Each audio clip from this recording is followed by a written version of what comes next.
Chicos, ¿se escucha? Se escucha genial.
Ya, muy buenas tardes chicos, disculpen la demora. Vamos a ver el tema ya de lo que es hipertensión arterial, un tema muy importante y tenemos que recordar la nueva clasificación que ha dado la AJA el año pasado, justo para inicios de pandemia básicamente, que cambió totalmente con la guía de 2017, que en teoría volvió a los principios de la guía del 2002, pero con ciertas especialidades o especificaciones muy importantes que debemos tomar en cuenta. Recordemos cuando hablamos de hipertensión arterial, recordemos puntos muy importantes con respecto al corazón. Y no voy a extenderme, solamente recuerda que nosotros tenemos el concepto de gasto cardíaco y tenemos el concepto de resistencia vascular periférica. ¿Correcto? Ahora, el gasto cardíaco es igual a frecuencia cardíaca por volumen sistólico. Eso todos lo sabemos por fisiología. Y resistencia vascular periférica, cuando lo multiplicamos por gasto cardíaco, nos da igual a presión arterial. Esto es muy importante. ¿Ya? ¿Qué quiere decir? Que nunca te olvides que la presión que hay en el ventrículo izquierdo es totalmente diferente a la presión del ventrículo derecho. Me explico. La presión de la aorta recuerda que es 120 milímetros de mercurio y de la arteria pulmonar es casi la sexta parte, aproximadamente 25 milímetros de mercurio, hasta 20, dependiendo de la grafía que tú leas, 20-25. Esto es importante cuando veamos no solamente hipertensión arterial, cuando veas cualquier cardiopatía y básicamente cuando veas el concepto de IMA y insuficiencia cardíaca, porque recuerda que una complicación frecuente de un IMA es un ICC y que si falla el corazón izquierdo, posteriormente va a fallar el corazón derecho. Un concepto muy clave y muy importante, ya que las resistencias vasculares que hay en ambas va a depender mucho de la capacidad contráctil del ventrículo. Y el ventrículo izquierdo es muy importante ya que es un ventrículo muy fuerte. Pero nunca te olvides que el ventrículo derecho es un ventrículo muy fofo. ¿Ya? Ahora, ¿cuáles son las claves que debemos tener en cuenta para una buena toma arterial o una buena toma de la presión arterial? Son varios conceptos en realidad que debemos tener en cuenta cuando hacemos una buena toma. Con respecto a esto, la guía te menciona algunas cosas muy importantes. Recuerda que el diagnóstico de hipertensión arterial se da en dos conceptos claves, porque esto nos ayuda al diagnóstico de paciente hipertenso. En las famosas dos tomas, que todos conocemos, o en una toma. Pero ¿cuándo decimos que un paciente sufre de hipertensión arterial en una sola toma? Cuando debuta con una crisis hipertensiva.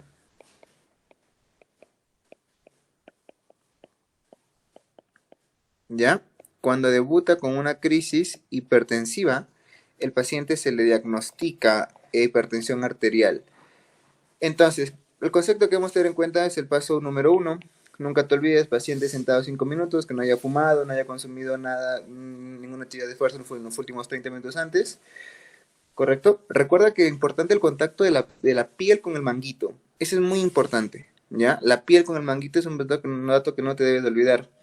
Recuerda, se coloca el manguito 2 dedos por encima de la flexura del codo y el manguito debe estar a la altura del corazón. Eso es muy importante porque a veces vemos con lo peor que ponen o miden presión arterial, lo ponen encima de la ropa o lo ponen justo en la flexura del codo. No, es 2 dedos encima.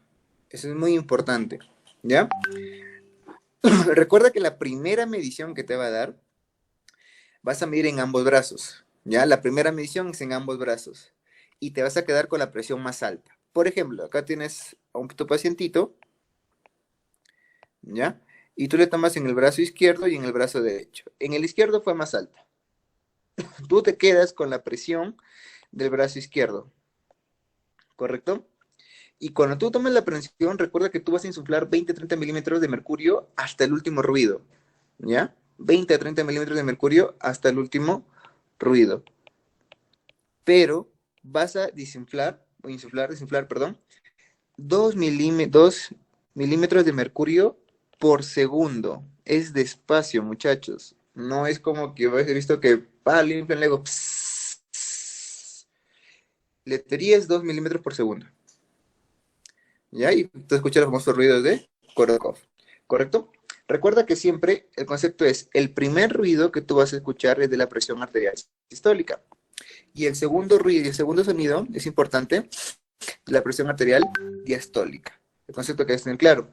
Ahora, para hacer el diagnóstico, perdón, el quinto ruido, lo siento, para hacer el diagnóstico, hacemos dos lecturas en más de 2 ocasiones. ¿Ya? Eso es lo que te dice el paso. Pero nunca te olvides, si un paciente te debuta con una crisis hipertensiva, es un diagnóstico de hipertensión arterial. ¿Correcto?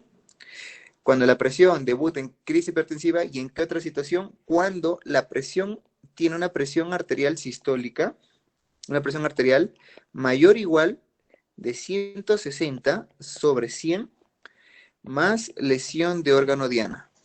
Son los dos conceptos o dos situaciones especiales donde tú haces un diagnóstico de hipertensión arterial sin necesidad de 2 tomas. Si un paciente tiene una crisis hipertensiva, que vamos a diferenciarla, o cuando tiene una presión arterial mayor de 160 sobre 100 más lesión de órgano diana. ¿Ya? Y cuando digo lesión de órgano diana vamos a hablar muy específico porque a veces hemos visto en el hospital que un paciente que tiene 190 sobre 110, la gente se desespera y no, tienes que hablar mucho de la clínica en esos pacientes, porque una cosa es una urgencia y una cosa es una emergencia, ¿ya? Entonces tú ya tienes tus 2 lecturas en 2 ocasiones, ¿correcto? Y el ejemplo que vas a hacer es, por ejemplo, tienes la medición número 1 de tu pacientito que estamos hablando ahorita, tu medición número 1. Tu presión es de 146 sobre 98, por ejemplo, ¿no? Como ejemplo, ¿ya? La guía actual, la 220, te menciona que la primera medición tú la eliminas, ¿ya? La primera medición tú la eliminas, ya que solamente te guía para saber dónde está la presión más alta. Es decir, en tu brazo izquierdo te dio esta presión, pero tú la vas a eliminar. Solamente querías saber en qué brazo está la presión más alta. Luego haces la medición número 2 y la medición número 3. Supongamos en esta sea 140 sobre 95 y en la siguiente medición 142 sobre 96. Se me ocurre, por ejemplo. ¿Ya? El promedio de esta medición es la medición número 1. Luego tienes que tomar otras 2 tomas en un intervalo de 1 a 4 semanas para hacer el diagnóstico y clasificar a tu paciente. Esa es la forma correcta de diagnosticar hipertensión arterial. ¿Ya? Espero se estén entendiendo, chicos. Esta es recién la medición número 1. En otro intervalo vas a hacer otro promedio y vas a ver. ¿Correcto? Eso es lo que te dice la guía. ¿Qué exámenes adicionales vas a pedir en el paciente? Vas a pedir glucosa, urea, creatinina, ¿correcto? Examen completo de orina, correcto, perfil lipídico, EKG, y hacer una calculadora cardiovascular. ¿Por qué se hace esto? Porque para diferenciarla si es una hipertensión primaria o secundaria, que es el concepto que vamos a ver en unos momentos, ¿ya? Entonces nunca te olvides que la presión arterial es igual a gasto cardíaco por resistencia vascular periférica, ¿ya? Ahora, hay unos conceptos que te van a mencionar siempre con respecto a esto. Tienes lo que es la clásica hipertensión de bata blanca, ¿correcto? La de bata blanca, importante, o tiene lo que es la oculta o enmascarada o ambulatoria aislada. La de bata blanca se sobreentiende, el efecto es muy común. Son crisis elevadas durante el consultorio, ¿ya? En cambio, la oculta o la enmascarada es lo contrario de la bata blanca. ¿Qué quiere decir? La presión arterial es normal en el consultorio, pero fuera del consultorio es elevada. ¿Son las únicas? No. Tienes otros conceptos que te van a mencionar siempre. Una HTA sistólica aislada, por ejemplo. La HTA sistólica aislada es típicamente característica del anciano y esto se da básicamente por la fibrosis fisiológica que ocurre en los vasos sanguíneos, ¿ya? Y se define, escucha bien, una presión arterial mayor de 140, pero una presión arterial diastólica menor de 90. Y este es el dato muy importante que no quiero que te olvides, ¿ya? Presión arterial diastólica menos de 90, ¿ya?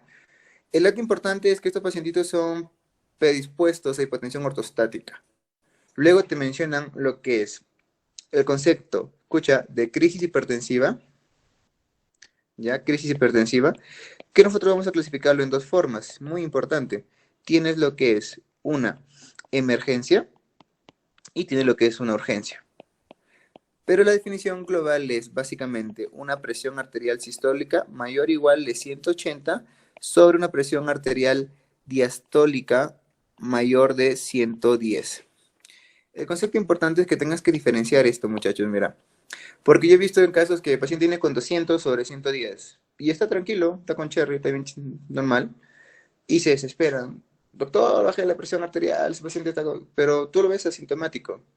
Y el dato importante es, ojo, ambos te vienen con tinnitus, ambos te vienen con cefalea, pero no es que sea una emergencia. Ambos, tanto emergencia y urgencia, te viene con eso.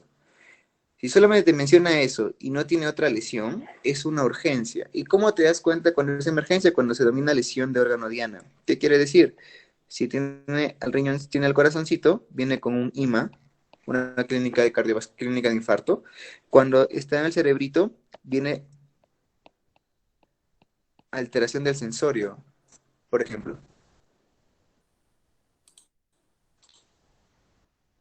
¿Ya?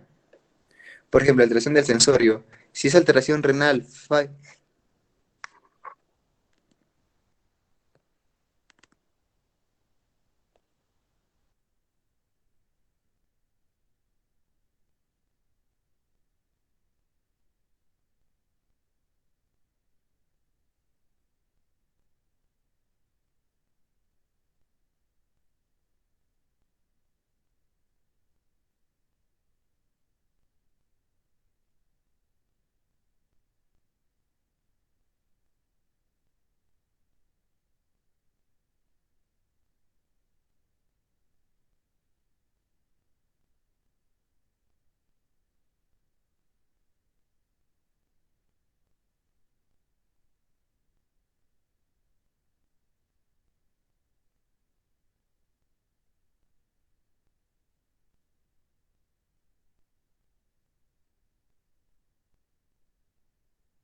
lo siento chicos, tuve que pasó algo.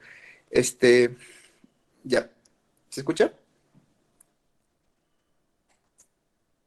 Sí, ¿se escucha Se chicos? escucha, se Perdón, tuve que escucha. pasó algo. Sí, ya, genial. Sí, se colgó de Y luego repente. tenemos cuando hay daño, daño renal. Por ejemplo, ya, estos pacientes te van a dejar con clínica de falla renal. Ahora, con respecto a la urgencia, solamente te va a dar tinnitus y cefalea. Nada más, o sea, no hay otra clínica, no tienes por qué alarmarte, no tienes por qué alarmar, no tienen por qué alarmarse, es el concepto claro. ¿Y cuál es el tratamiento que vas a recibir en cada uno de ellos? ¿Acaso captopril por vía oral? Por favor, el captopril no es vía sublingual. Ningún libro de farmacología, ni el Bookman, ni el Alvaradito, ni el Velázquez, no te dicen que el captopril es por vía sublingual. No hay artículos que demuestren que es por vía oral. ¿Correcto? Que es por anatomía, para evitar primer paso hepático, no, igual, vía oral, ¿ya? No deben por vía sublingual, por favor. Y recuerda que en la emergencia tú vas a dar tratamientos, pero ¿qué tratamientos das en una crisis, una emergencia hipertensiva? Depende. Y aquí vienen varios datitos muy interesantes que sé que te van a importar. Mira, el clásico que siempre te van a decir es nitroprusiato. Ya es el clásico, siempre, nitroprusiato. ¿Ya? Es el clásico que siempre te van a decir nitroprusiato. Pero ¿qué pasa? Escucha, ¿qué pasa si es un paciente, aparte del nitroprusiato, en una emergencia, que es de elección supuestamente, tú tienes que perfundir, bajar la presión de 10 a 15% por hora. Ojo, por hora. No puedes bajar la presión, la curva en el criollismo de paporreta. ¿Por qué? Porque aumentas el riesgo de ACV, ¿de qué ACV? ACV hemorrágico. ¿Ya? O porque aumentas la zona de penumbra. Y recuerda, dato, paciente, escucha, es diferente el concepto. Paciente con crisis hipertensiva mayor de 180, mayor de 110, das tratamiento hipertensivo. Paciente con stroke, que te viene con presión mayor de 220 sobre 110, no das tratamiento antihipertensivo. Son dos conceptos totalmente diferentes. ¿Ya? Paciente con stroke con mayor de 220 sobre 110, no das tratamiento antihipertensivo. Paciente con crisis hipertensiva, sí.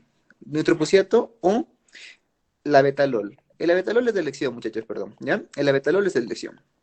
Pero recuerda que tú vas a bajar de 10 a 15%. ¿Ya? Ahora, ¿cuál es tu objetivo en estos pacientes? Tú tienes que evaluar la presión arterial sistólica, más que la presión arterial media. ¿Ya?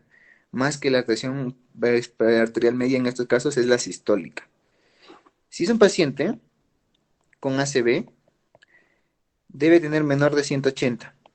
Si es un paciente, ¿ya? Con B, que me decía el profesor de barriga, las embarazadas, menor de 160. Si es un pacientito con C, ¿correcto? De corazón, o sea, con IMA o shock, tú tienes que bajarla a menor de 140. Si tienes un paciente con disección de aorta, mira, en la disección de aortas, tú sí la tienes que llevar a menos de 120, si te das cuenta. En el resto, no. Básicamente te mantienes entre 180 a 140. ¿Ya? Pero en la disección aórtica sí das tratamiento para bajar menor de 120. Tú marcas la betalol. Nitroprusiato marcas cuando te dicen de origen cardíaco. Ese es el dato muy importante. Cuando te dicen de origen cardíaco, marcas nitroprusiato. Nitroprusiato, nitroglicerina, ¿ya? Pero el ideal es la betalol. Recuerda que igual que en embarazadas es la betalol. Solamente, bueno, que acá en Perú es muy caro y se da antagonista de calcio, ¿ya? Es el concepto que debes tener claro. Ahora, en las urgencias, sucactopril por vía oral, nada más. Ahora, siempre te van a preguntar en rotaciones por qué los damos cactopril cada 12 horas y por qué enalapril cada 24. Por el tiempo de vida media, porque cactopril te dura 12 horas y en cambio enalapril dura 24.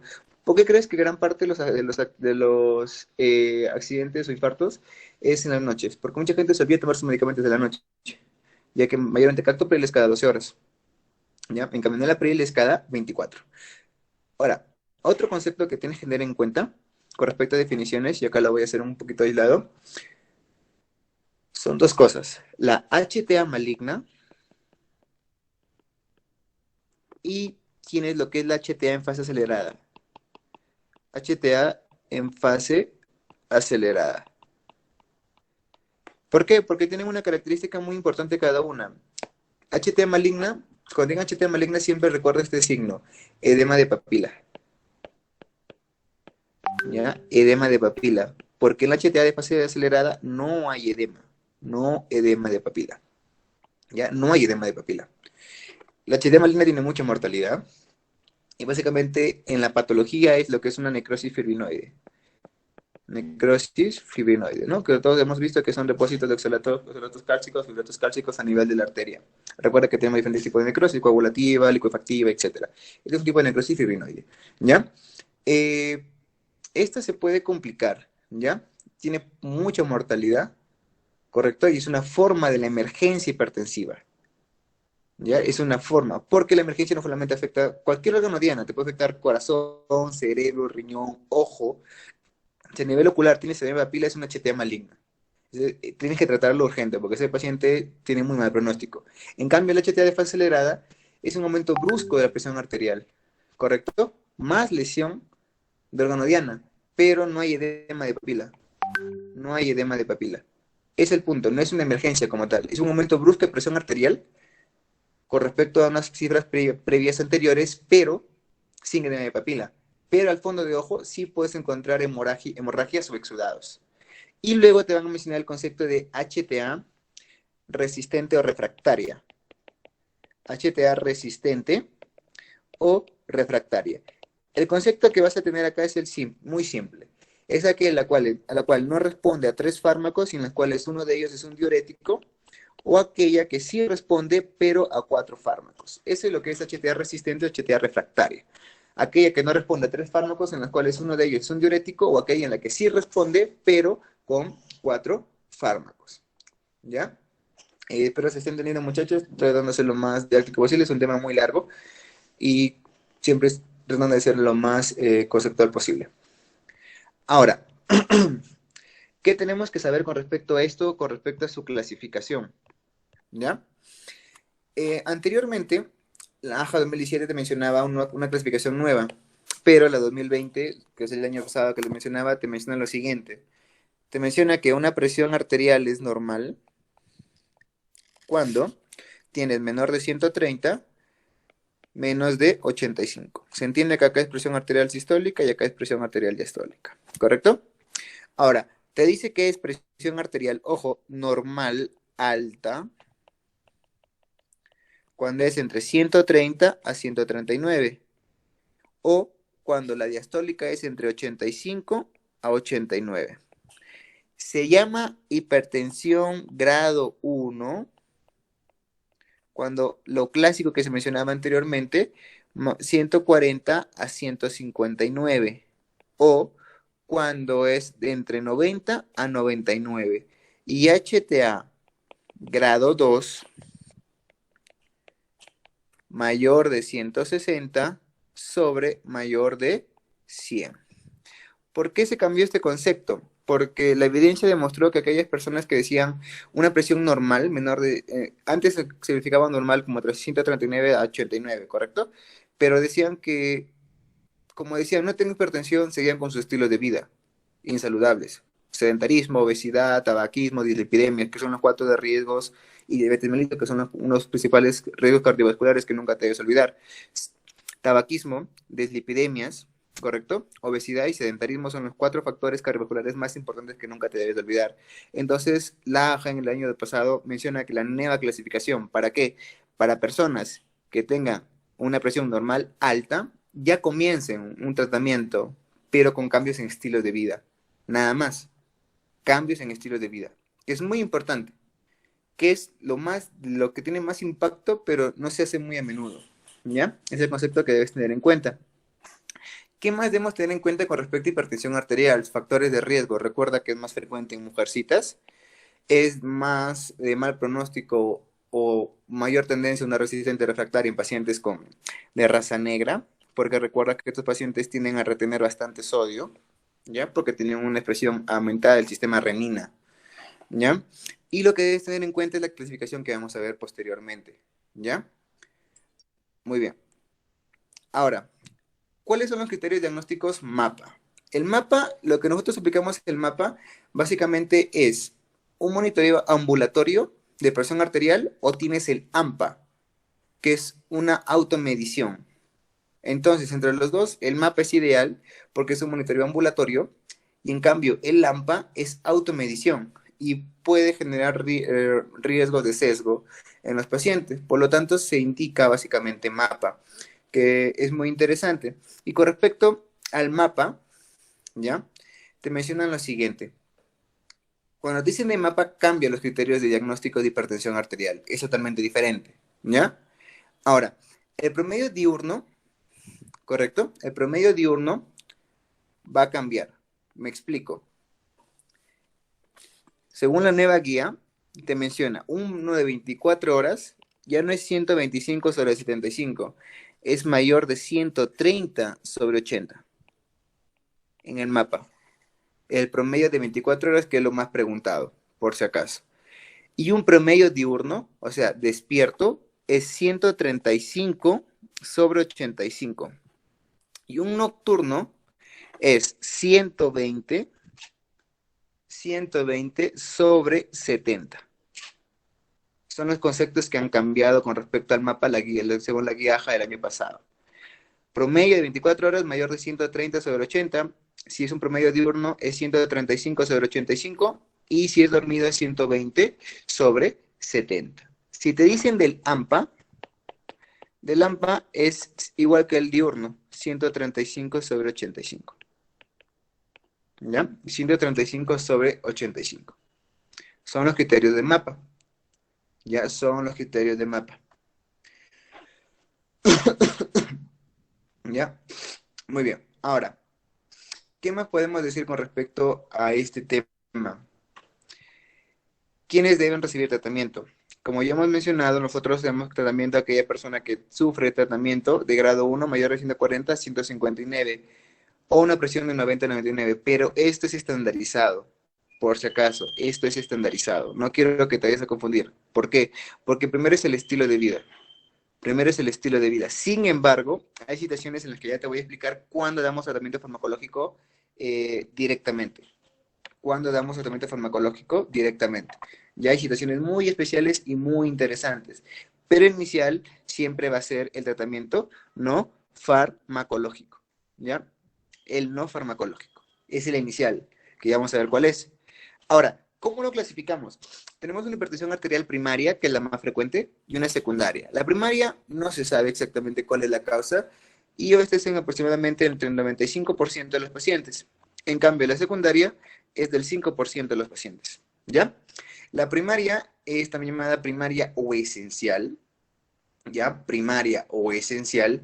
Y lo que deben tener en cuenta es que esta ocurre entre los pacientes con 30 a 50 años. En cambio, la secundaria ocurre en pacientes menores de 30 años o en pacientes mayores de 50 años. Si tienes un pacientito que te viene con un cuadro de hipertensión arterial menor de 30, 20, 25, muy probable que sea una secundaria. O si un paciente muy mayor, con primera vez un cuadro de hipertensión arterial, evalúa una secundaria. Porque es muy raro, es rarísimo que te venga un paciente geronte, un paciente muy joven, ¿ya? Entonces, ¿cuáles son los factores de riesgo importantes? Edad, obesidad, antecedentes familiares, patología renal, consumo alto de sodio, sedentarismo, raza. En cambio, en la secundaria, tienes que ver, quiero que recuerdes los siguientes, el feocromocitoma, quiero que recuerdes Cushing, quiero que recuerdes coartación de la aorta, enfermedad renal crónica, ¿ya? Y un paciente que tiene con HTA maligna o HTA refractaria, que ya te lo expliqué, piensa en una causa secundaria, porque no es muy frecuente o que debute con ello, ¿ya? Ahora, ¿qué quiero que recuerdes con respecto a esto? La primaria se da por la edad, por la calcificación de las arterias. Sin embargo, el concepto que quiero que tengas presente es el siguiente, mira. Cuando te hablan de feocromocitoma, recuerda que este es un tumor a nivel de la médula suprarrenal. No la corteza, ojo, médula. ¿Por qué? Porque esta produce catecolaminas. Y las catecolaminas clásicas que sabemos todos por fisiología, ¿cuáles son? Epinefrina, noradrenalina, adrenalina, cuál nombre que le quieras poner. ¿Correcto? Ahora, ¿cuál es la clínica importante que te van a mencionar siempre en estos pacientes? Paciente varón, escucha, paciente varón, joven, más palpitaciones, ¿ya? Más palpitaciones, más diaforesis, más cefalea, ¿correcto? Característica clínica de un paciente con feocromocitoma, ¿ya? El diagnóstico, el test diagnóstico es el test de metanefrina en orina, ¿ya? Metanefrina en orina. ¿Cómo localizas? Localización exacta para saber si está ahí es en un TAC, ¿correcto? ¿Por qué? Porque un 90% van a ser médula suprarrenal y un 10% es extra suprarrenal. Y cuando es extra suprarrenal, tiene mal pronóstico. ¿Por qué? Porque esto ocurre en niños y es bilateral y son malignos usualmente. Estos tienen a ser unilaterales en la mayor frecuencia de los casos. Tratamiento, mira, fentolamina. La fentolamina ya no se usa para hipertensión arterial, pero para feocromocitomas es el antihipertensivo ideal. ¿Por qué? Porque es un bloqueador alfa 1 y un bloqueador alfa 2. Fentolamina, ¿ya? Cualquier guía que va a salir fentolamina ya no se usa más que de exclusividad en feocromocitoma. Cuando digan coartación de la aorta, es muy interesante. ¿Por qué? Porque su clínica es muy, muy peculiar y muy puntual en realidad. Su mismo nombre lo dice, coartación de la aorta. Cuando hay una coartación a nivel de la aorta, ¿ya? La presión o los vasos sanguíneos que se van hacia miembro superior y cabeza son normales, pero como hay una coartación, una obstrucción del canal, la presión arterial de los miembros inferiores es menor. Por lo tanto, la presión arterial sistólica o presión arterial, si quieres decirlo, de miembros superiores es mayor que de presión arterial que de miembros inferiores. ¿Ya? Disminución del pulso femoral, te lo pueden poner en el caso. Disminución del pulso femoral. ¿Correcto? Y en algunos casos puede haber un soplo que se irradia al cuello. Que se irradia al cuello. ¿Qué pasa cuando es renovascular? Cuando es renovascular es importante porque vamos a evaluar dos condiciones importantes. Cuando es renovascular es cuando es estenosis de la arteria renal. Y tú tienes que evaluar dos cosas acá importantes. Si es hombre o si es mujer. ¿Por qué? Porque al disminuir la estenosis de la arteria renal, disminuye el flujo sanguíneo, ¿recuerdas? Disminuye el flujo sanguíneo. Igual, ¿qué pasa cuando se disminuye el flujo sanguíneo a nivel de las células yuxtaglomerulares? Se activa el sistema renina-angiotensina, que todos conocemos. Entonces, ¿pero qué pasa si te dicen, mira, una estenosis en hombre, ¿ya? Adulto mayor, más aterosclerosis, ¿ya? Perdón, más en la, estenosis más en la parte proximal. Adulto mayor más estenosis en la parte proximal es una por aterosclerosis. Pero ¿qué pasa? Dicen mujer más estenosis en la parte distal, displasia fibromuscular. Displasia fibromuscular. ¿Correcto? ¿Y cómo se da clínica semiológicamente? Por el famoso soplo abdominal, que te lo mencionan los libros de semiología. Soplo abdominal. ¿Ya? Soplo doc abdominal. Entonces, varón, añoso, con estenosis en la parte proximal, arteriosclerosis. Mujer, joven, con estenosis en la parte distal, displasia fibromuscular. ¿Correcto? Luego tienes otras causas, tienes síndrome de Cushing, que ya, bueno, se sobreentiende, la clínica de Cushing toda la conocemos. Tenemos lo que es apnea obstructiva del sueño. Con respecto a la apnea obstructiva del sueño, también se asocia mucho a enfermedades cardiovasculares, nunca te olvides, paciente obeso es el factor de riesgo más importante que debes tener en cuenta, ¿ya? Y aquí estamos hablando con respecto a emergencias versus urgencias hipertensivas.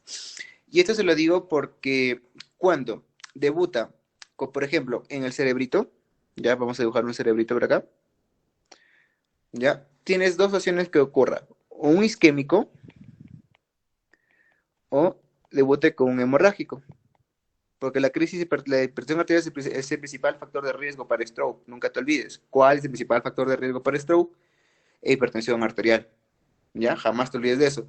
Recuerda que el isquémico es 85% y lo que es el hemorrágico es un 15%. ¿Cuál focaliza? El isquémico. Focaliza es clínica motora localizada. En cambio, el hemorrágico no hay. ¿Ya? Entonces, si te preguntan, en el isquémico es por daño endotelial. Por daño endotelial. Sin embargo, en el hemorrágico es una hemorragia, se me entiende, pero ¿cuál es la estructura más frecuente afectada en el hemorrágico? El putamen. ¿Ya? Y el segundo es el caudado. Y esta es una pregunta muy frecuente. ¿La ruptura de qué aneurismas? Los de Charcot y Bouchard. Ruptura de aneurismas de Charcot y Bouchard. Es lo más frecuente y lo más clásico preguntado. ¿Ya? Ahora, ¿qué pasa a nivel del corazoncito? Porque la hipertensión también afecta. Recuerda que te va a generar una hipertrofia. ¿Pero qué tipo de hipertrofia? Concéntrica. Porque recuerda que la insuficiencia cardíaca es una hipertrofia excéntrica. ¿Ya? Es una hipertrofia concéntrica. ¿Cuál es la clínica que te va a dar este pacientito? Que es una hipertrofia del ventrículo izquierdo. Clínicamente se va a asociar un R4 característico de falla diastólica. ¿Ya? De falla diastólica. Y en el EKG, nosotros vamos a conocer el famoso índice de Sokolov, que ya todos los conocemos por fisiología básica, que recuerda que es S en B1 y en B2 más R en B5 y en B6 mayor de 35 milímetros de mercurio. Pero recuerda que la hipertrofia ventricular izquierda es un diagnóstico netamente ecocardiográfico. En el EKG te da una presunción, pero no puedes, porque van a haber cardiólogos que son muy exquisitos al término. Tú le puedes decir, doctor, veo un Sokolov, ¿ya cuál es el diagnóstico? Hipertrofia ventrículo izquierdo. No, te puede gritar, porque el diagnóstico es netamente ecocardiográfico, por eco. Pero el índice Sokolov-Lyon es muy, muy útil. Y si te preguntaran, en una hipertensión arterial, ¿a qué eje se desvía? Si se hipertrofia el izquierdo, el ventrículo izquierdo se desvía al eje izquierdo. Y entonces, ¿a qué eje cardíaco se desviaría? Se desviaría a un eje de menos 30 a menos 90. Eje a la izquierda. Porque recuerda que el eje normal es de menos 30 a más 90. ¿Ya? Es fácil. ¿Qué lugar se hipertrofia? El ventrículo izquierdo. ¿Hacia dónde se dirige el eje? Hacia el eje izquierdo. ¿Qué sería de menos 30 a menos 90? ¿Ya? Muy bien.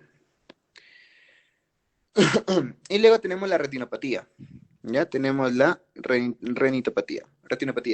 Y aquí tenemos la retinopatía hipertensiva, que tenemos la clasificación de Craig-Wegner. Muy característica y muy clásica, que tiene un estadio 1, un estadio 2, tienes un estadio 3, tienes un estadio 4. En el estadio 1 es vasoconstricción de las arterias. ¿Ya? Va a haber estrechamiento arteriolar. Estrechamiento arteriolar. ¿Qué más vas a encontrar? La relación de arterias y venas es de 1 a 3, que usualmente debe ser al revés. Ya ese es lo que es el Wegner 1. El 2, hay el famoso signo del cruce arteriovenoso, y esto es lo más preguntado. ¿Qué más vas a encontrar? Hilos de plata. Hilos de plata. ¿Ya? Vas a encontrar en alguna bibliografía hilos de plata y cobre, y otros vas a encontrar hilos de plata en el 2 e hilos de cobre en el 1. Pero te dicen característicamente el 2, hilos de plata. Si te dan entre marcar hilos de plata y cobre separados, marca hilos de plata. Si te ponen alternativa hilos de plata y cobre, marca los dos juntos. Pero si te viene individual, marca hilos de plata. ¿Ya? Porque una bibliografía vas a leer que es hilo de cobre en el 1. Luego tienes en el 3, ¿correcto? Vas a encontrar exudado o hemorragia. Y en el 4 vas a encontrar el edema de papila. Son las 4 clasificaciones de la retinopatía hipertensiva de Craig-Wegner. Recuerda que la 1 y la 2 es crónico. Y la 3 y 4 es agudo. Por eso te mencionaba, una HTA maligna, edema de papila. Entonces, una HTA maligna se asocia a un grado 4. A un grado 4. Y a nivel renal, tienes, perdón, este es mi riñón. Y a nivel renal te da una angioesclerosis. ¿Ya? Si te preguntaran, ¿cuál es la primera causa de enfermedad renal crónica? Es la diabetes mellitus. La segunda causa de enfermedad renal crónica es la hipertensión arterial. Ya, la primera causa es la diabetes mellitus y la segunda causa es la enfermedad renal crónica. ¿Ya? Es la enfermedad renal crónica. Muy bien. Ahora, esas complicaciones que ya te he mencionado, con hipertrofia ventrículo izquierdo, ACV, hemorragia intracerebral, cardiopatía isquémica. Y esto es importante, ¿eh? A grosso modo te digo que la cardiopatía isquémica, según la nueva clasificación, ya no existe o ya no se debe utilizar lo que es la famosa angina estable e inestable. Ya ha cambiado ese concepto. Ahora la angina estable se conoce como un síndrome coronario isquémico crónico, la angina estable. Pero para términos didácticos se sigue utilizando el término de angina estable, ¿ya? ¿Qué más quiero que recuerdes con respecto a este tema? Algo importante, mira. Datito, es un muy buen dato. ¿Qué pasa? Escucha. Si te dicen en una cardiopatía isquémica, ya sabemos que tenemos con elevación del segmento ST y sin elevación del segmento ST, ¿no? Pero escucha, las depresiones o infradesniveles del segmento ST en el IMA es simétrica. ¿Por qué? Porque en la hipertensión arterial tú puedes encontrar, ojo, en los signos de hipertrofia ventricular izquierda, descenso del segmento ST, pero estos descensos del segmento ST son asimétricos. Dato teórico muy, muy interesante, ya que te pueden preguntar, ¿ya? Muy bien. En el IMA es descenso simétrico, en cambio, en el hipertrofia ventrículo izquierdo es un descenso asimétrico. ¿ya? Es algo que debes recordar y que no tienes que olvidarte, ¿ya? Muy bien. Ahora, me estaba olvidando. ¿Qué te recomienda la guía 2020? Escucha, si en el promedio de las dos mediciones de tu paciente, que ya hemos hablado, la presión es menor de 130 sobre 85, ya no requiere otra medición. Si en las dos mediciones que tú hiciste, tu promedio, es menor de 130 sobre 85, ya no necesita otra medición. ¿Qué pasa si está entre 130 y 190? Y ahí usas el AMPA. Eso me estaba olvidando. El mapa, perdón, ¿ya? El mapa es de elección, porque es más fiable, más seguro, pero es más costoso, ¿ya? Muy bien. Ahora, con respecto al tratamiento, varios estudios te mencionan el estudio TONS, el estudio DASH y el ensayo Premier, ¿ya? Con respecto al que más prevalencia tiene, es el estudio DASH. Por lo tanto, tú vas a darle DASH, la dieta DASH o la dieta mediterránea, ¿correcto? Es mayor impacto, pero es la menos efectiva, ¿ya? Recuerda que la dieta DASH es la misma dieta para el diabético. Y recuerda que siempre te van a preguntar dos cosas muy clásicas, te preguntan en todos los exámenes, en cualquier banco que tú veas. ¿Cuál es el tratamiento inicial en un paciente diabético o el tratamiento inicial en un paciente hipertenso? Y cambios en estilo de vida. Si te dicen, ¿cuál es la primera terapia farmacológica? Cambia la pregunta. Te dicen, ¿cuál es el primer tratamiento? O la primera escala terapéutica en un paciente diabético hipertenso, cambia mi estilo de vida. Si te lo dicen las secas. ¿Ya? Ahora, dieta DASH. ¿Qué más te recomiendan? La primera, estilo de vida. Estilos, cambios en estilos de vida. Dieta DASH. ¿Qué más? Consumo de sodio bajo, menos de 2 gramos. O baja en sal, que no es lo mismo, menor de 5 gramos. Ejercicio físico aeróbico, ojo, aeróbico. El ejercicio anaeróbico no te protege de enfermedades cardiovasculares. Anaeróbico me refiero al levantamiento de pesas, todo eso. El aeróbico es el que te protege, por si acaso. ¿Ya? 5 veces por semana, te menciona la guía. 5 veces por semana. Y consumo moderado de alcohol. La guía te menciona en hombres aproximadamente 10 gramos por día y en mujeres 20 gramos por día. Perdón, al revés, en hombres 20 gramos y en mujeres 10 gramos. Pero recuerda que el alcohol es cardioprotector, pero no es cerebroprotector o neuroprotector. Igual te daña neuronas, pero es cardioprotector. ¿Ya? Entonces, el tratamiento siempre va a ser, mi primer tratamiento, cambios en estilo de vida. ¿Ya?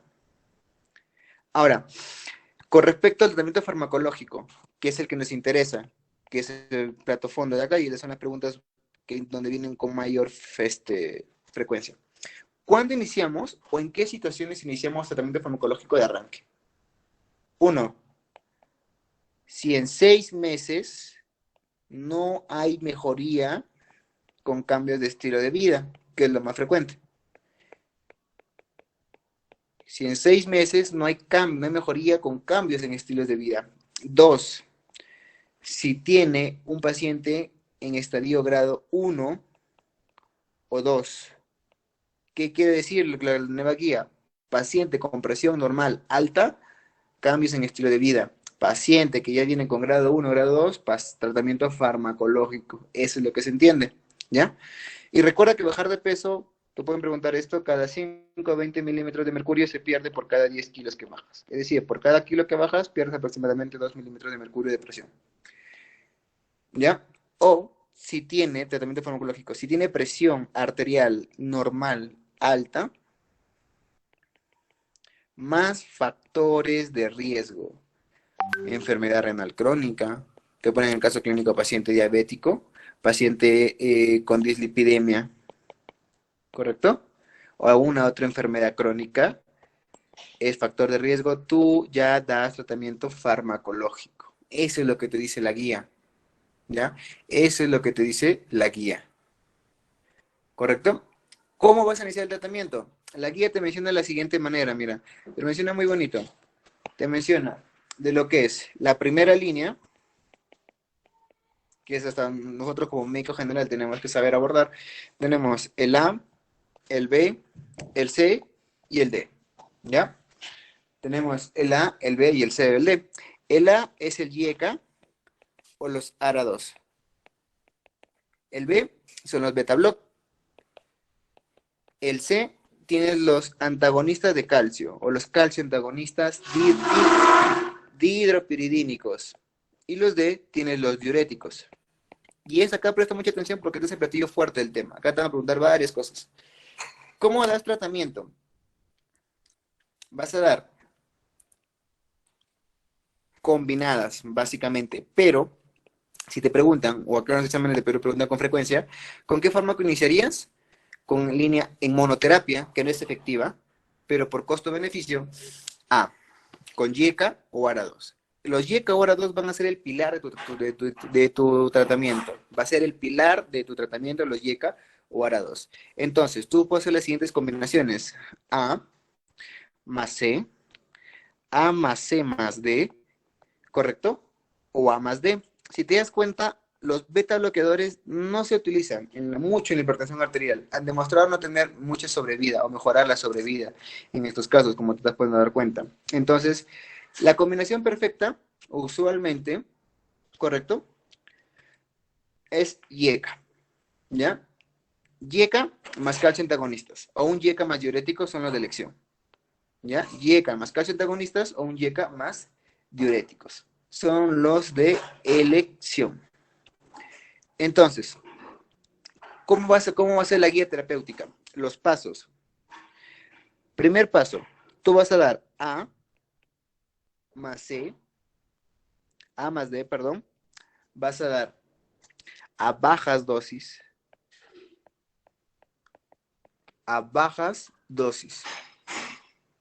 ¿correcto? A más C, a bajas dosis.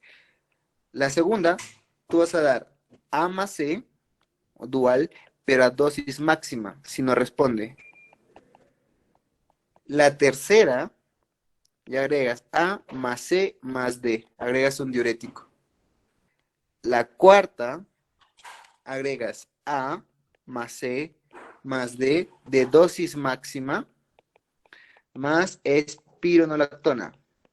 Juanca, pero la espironolactona es un ahorrador de potasio, es un diurético, correcto.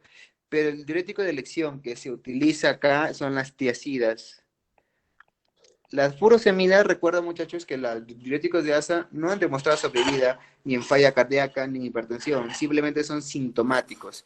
En cambio, las tiacidas sí han demostrado sobrevida. ¿Por qué? Porque tiene dos efectos muy importantes, a corto plazo y a largo plazo. A corto plazo es un diurético, te disminuye la precarga, pero a largo plazo, escucha bien, a largo plazo actúa con la resistencia vascular periférica, disminuye la resistencia vascular periférica. Por eso los tiacidas son los diuréticos de elección. Entonces, en tu escala terapéutica vas a dar 1, A más C a dosis bajas, si no responde A más C a dosis máximas, 3, A más C más D, que las tiacidas, y en la cuarta, A más C más D a dosis más espironolactona. ¿Ya? A espironolactona. Ahora, hay cosas importantes que tienes que saber de cada fármaco. Por ejemplo, de los YECA o los ARA. Vamos a hablar de los YECA o los ARA. ¿Ya? Vamos a poner acá. Acá es sus indicaciones y sus contraindicaciones. ¿Ya? Acá tenemos YECA. Por ejemplo, de los YECA.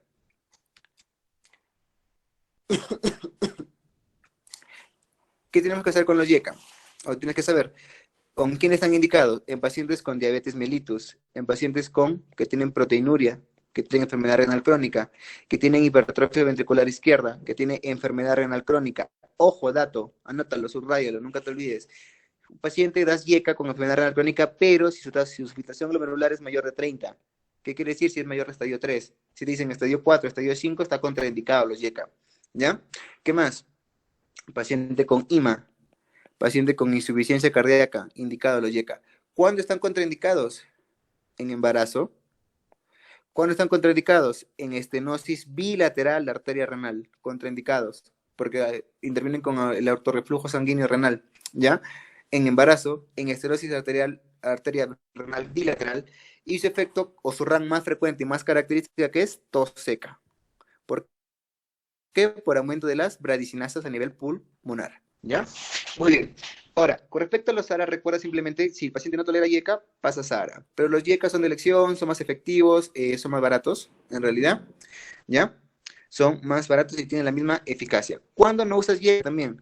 Cuando tienes un potasio mayor de 5.5, tampoco está contraindicado los YECA. Estos no te olvides porque son datos muy interesantes y muy importantes en los casos clínicos. Ahora, ¿cuándo vas a dar antagonistas de calcio? Hidropiridínicos. En pacientes con angina de Prinzmetal. Recuerda que la angina de Prinzmetal es un vasoespasmo coronario, básicamente. El dato clínico característico que te van a hacer es paciente joven con consumidor de cocaína. ¿Qué tratamiento viene con dolor opresivo, retroesternal, característico de un IMA? ¿Cuál es el tratamiento de elección? Antagonistas de calcio. Angina de Prinzmetal. ¿Ya? Pacientes con fenómeno de Raynaud también. Y pacientes con enfermedad renal crónica con un estadio menor de 30. Y este es el dato importante, mira. Menor de 30 acá y acá mayor de 30. Si te viene paciente con daño renal o enfermedad renal crónica con estadio 4, ¿cuál es el hipertensivo de elección? Antagonista de calcio. O si tiene un potasio mayor de 5.5, que es la contraindicación en el YECA. ¿Ya? ¿Cuándo está contraindicado los antagonistas de calcio? Cuando tienes una insuficiencia cardíaca sistólica. Contraindicado. Nunca te olvides de esto, por favor. Contraindicado. Lo matas a tu paciente. Lo matas. ¿Ya? Y edema. Es un efecto, un RAM característico. Si te da un edema, se sobreentiende por qué no le das en un paciente con ICC sistólica. Se sobreentiende. Las tiacidas, los diuréticos que más se utilizan. Ya te mencioné a corto plazo, disminuye la precarga porque es diurético y a largo plazo disminuye la resistencia vascular periférica. Indicado en pacientes mayores de 60 años, muy importante. Pacientes negros, igual, raza afroamericana. Pacientes con osteoporosis, ¿por qué? Porque la osteosidad recuerda que aumenta la resorción de calcio a nivel de la luz proximal del túbulo renal. Importante, ¿ya? ¿Cuáles son sus contraindicaciones? Pacientes con gota. Aumenta el ácido úrico. Pacientes con dislipidemias, contraindicados los pacientes con tiacidas. Pacientes con hiperglicemia, tampoco das tiacidas. Y en los casos clínicos te van a poner esto: paciente con gota, ¿qué tratamiento está contraindicado? Tiacidas. Paciente con osteoporosis, mujer de 70 años, ¿correcto? Con falla renal en estadio 4, ¿qué combinación sería la más ideal?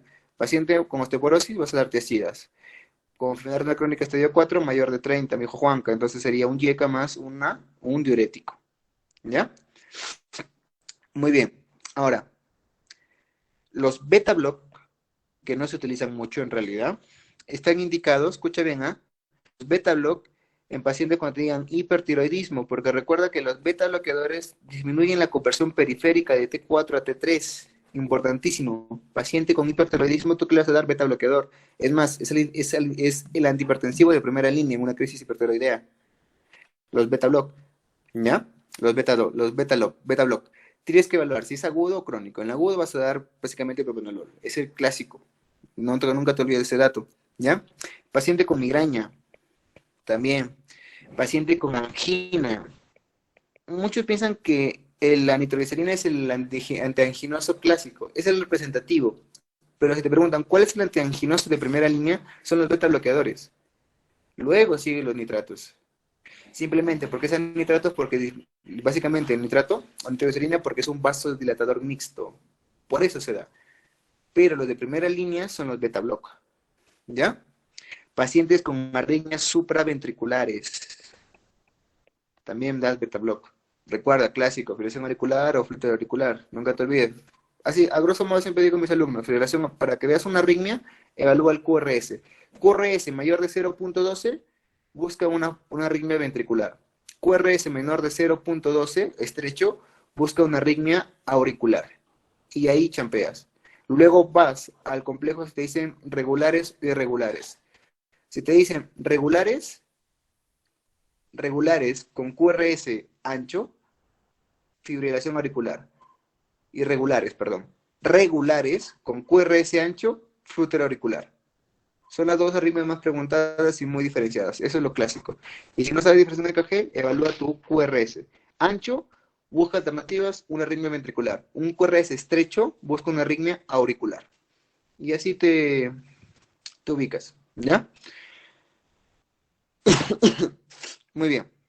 Y esto es básicamente lo que te dice la guía, tratamiento, cuando el ejercicio de soya, cuánto disminuye y todo eso. Ahora, los objetivos terapéuticos de la guía que te menciona, importante, que no quiero que te olvides, ¿ya? Y eso te van a preguntar, ¿cuáles son los objetivos? ¿Cuáles son los objetivos?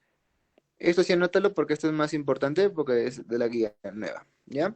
Cuando es menor de 65 años, su objetivo de la presión arterial es que sea menos de 130 sobre menos de 80, ¿ya? Si es mayor de 65 años el pacientito, que sea menos de 140 sobre menos de 90. Eso te dice la guía. ¿Ya? ¿Qué pasa si se asocia o está asociado a lesión de órgano diana? Paciente con enfermedad renal crónica, paciente con diabetes mellitus, paciente con stroke. Si es mayor de 65 años, que sea menos de 140 sobre 80. Si es menor de 65 años, lo mismo, menor de 130 sobre 80. ¿Qué quiere decir? No cambia. No cambia. Lo que sí te va a cambiar es el mantener el LDL, perdón. Se recomienda menor de 55, ¿ya? En pacientes con enfermedad coronaria. Se recomienda menor de 70 en pacientes con enfermedad cerebrovascular y se recomienda menor de 55 en pacientes con diabetes mellitus. ¿Qué te quiere decir? Un LDL, un paciente con antecedente de enfermedad coronaria y un paciente diabético tiene que ser menor de 55. Ya eso es lo que te menciona la guía. Y estos son los que, bueno, lo que le estaba explicando con respecto a los que han demostrado sobrevida, los YECA, los ARA, los antagónicos de calcio y los diuréticos tiacídicos son los de primera elección siempre. ¿Ya, muchachos? Y bueno, esto ha sido todo el tema con respecto a hipertensión. Espero haya quedado claro. He tratado de ser lo más conciso posible con respecto a las nuevas clasificaciones y bueno, sobre todo a la parte terapéutica, que es lo más importante.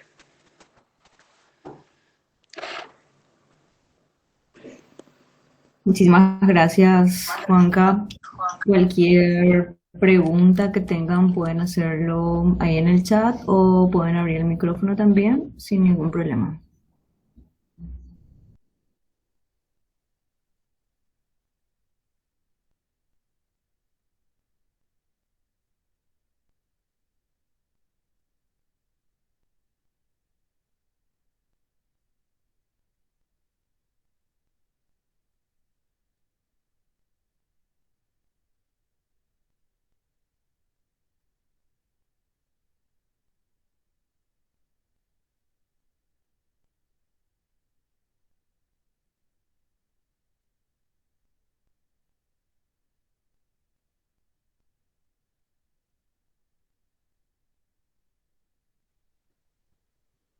Bueno, al parecer no hay ninguna pregunta. Desde ya, desde la Asociación Unida, te agradecemos muchísimo porque siempre estás disponible para nuestros temas. Y nada, para los chicos que participaron, vamos a estar mandando el link de asistencia para que puedan completar y obtener así sus certificados.